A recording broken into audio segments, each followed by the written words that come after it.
Assalamualaikum warahmatullahi wabarakatuh.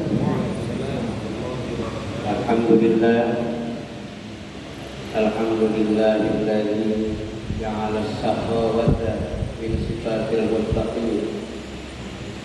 Wassalatu wassalamu ala sayyidina Muhammadin asyrafil anbiya wal mursalin wa ala alihi wa sahbihi ajma'in.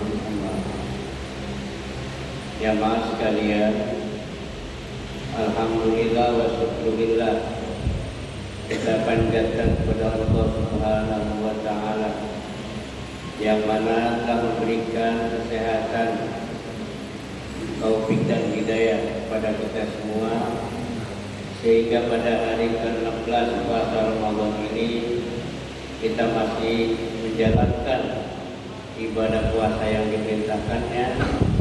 Mudah-mudahan kita bisa melanjutkannya sampai selesai. Jamaah sekalian, kesehatan saja tidak cukup. Banyak orang yang sehat, gagah tapi tidak puasa. Karena itu diperlukan taufik dan hidayah. Dengan adanya taufik dan hidayah, sehingga kita atau seseorang bisa melaksanakan ibadah puasa. Tapi sebaliknya, ada orang yang kurang sehat, sakit-sakitan, tapi karena mendapatkan taufik dan hidayah, dia justru dapat melaksanakan dengan berpuasa dengan baik dan malah bisa menjadi sehat. Jamaah sekalian, pada hari ini kita masih melanjutkan tentang as-sifat al-mahmudah, sifat-sifat terpuji yang harus kita tanamkan di diri kita, yaitu as-sakhawa. As-sakhawa itu kebiasaan untuk berbagi atau dermawan. As-sakhawa ini dapat mengusir sifat kikir. As-sakhawa ini dapat mengusir sifat pelit. As-sakhawa ini dapat mengikis, dapat mengusir sifat pedih. As-sakhawa ini dapat mengusir bol kuning. Bol kuning itu pelit banget, ya. Dengan as-sakhawa ini, maka orang itu termasuk min sifatil muttaqin. Ya. Nabi setiap hari itu bersedekah meskipun tidak banyak.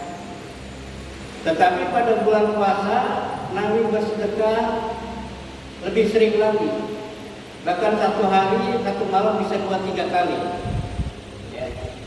Sehingga digambarkan oleh ahli sejarah, ya, shadaqatun Nabi fi syahri Ramadan karihil mursal.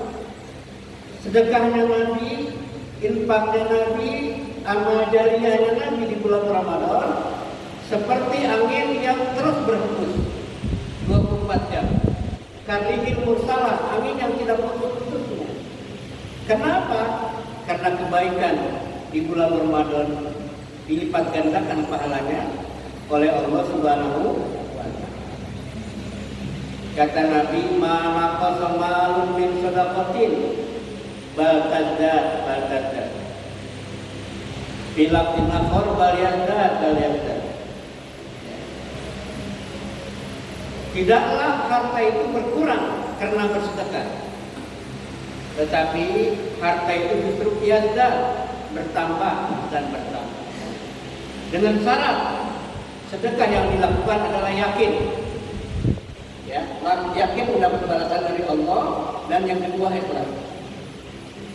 Nah, jadi ini mindset kita harus kita rubah. Kalau kita ingin mendapat keberkahan dalam rezeki dan lain sebagainya, perbanyaklah sedekah, perbanyaklah infak, perbanyaklah amal jariyah, terutama di bulan Ramadan. Kenapa? Karena pahalanya digandakan oleh Allah Subhanahu wa taala. Ada kisah sedikit, ya. Ada saudagar batik di Pekalongan, sekarang ini udah meninggal. Ya. Jadi kalau habis dagang dari pasar mau pulang ke rumahnya, itu hampir 70% keuntungannya dibagikan kepada fakir miskin yang ada di dekat rumahnya, tetangganya, kiri kanan jalan, itu dibagikan. Sehingga pedagang lain pernah bertanya, wahai bapak, kayaknya saudara bapak ini nggak sayang dengan harta bapak. Sampai 70% keuntungannya dibagikan, disedekahkan. Apa nggak sayang? Jadi kata saudagar ini, justru saya sangat sayang dengan harta saya. Karena itu saya bagikan, saya sedekahkan. Karena inilah yang akan saya terima di akhirat. Dia dapat menolong saya. Tapi kalau saya tidak sedekahkan, maka berarti saya tidak sayang dengan harta saya. Karena keuntungannya dimakan oleh orang lain. Jadi karena saya sangat cinta kepada harta saya, hampir 75% keuntungan itu saya bagi kepada para fakir miskin dan lain sebagainya. Dan ini pernah dicontohkan oleh Abdurrahman bin Auf, sahabat yang paling kaya. Saking kayanya, dia pernah minta berdoa kepada Nabi, kepada Allah, ya Allah, jadikanlah saya saudagar yang miskin. Ada nggak orang kita begitu kira-kira? Abdurrahman bin Auf minta supaya miskin, tapi semakin hari semakin kaya. Pernah terjadi musim korma itu dimakan hama, jadi kormanya pada jelek, dijual nggak laku, ya, jual nggak laku, petani rugi, petani korma. Justru yang beli Abdurrahman bin Auf. Maksudnya apa? Supaya hartanya bisa cepat habis, ya. Jadi korma busuk-busuk itu dibeli sama dia, ditampung, ya. Tahu-tahu ada, ya, dokter tabib dari daerah lain mengatakan, kami butuh korma yang udah busuk, ya, saya ingin beli untuk obat. Tambah kaya lagi dia, bukan tambah miskin. Karena apa? Karena dia yakin, ya, dengan firman Allah Subhanahu wa taala, "Wa ma akhlaqtu min shay'in fa huwa yukhlifu." Apa yang kamu infakkan, maka Allah yang akan mengganti. Jadi dengan kisah ini, yang penting pertama kita yakin, yang kedua kita ikhlas. Coba kalau pedagang-pedagang di sini yakin, bersedekah tiap hari, gak usah banyak, taruh di Masjid Ar-Rahman kotaknya 2.000, tapi tiap hari, insya Allah, maka dagangannya akan berkah. Begitu juga yang lain. Demikian yang saya sampaikan, mudah-mudahan ada manfaatnya. Assalamualaikum warahmatullahi wabarakatuh.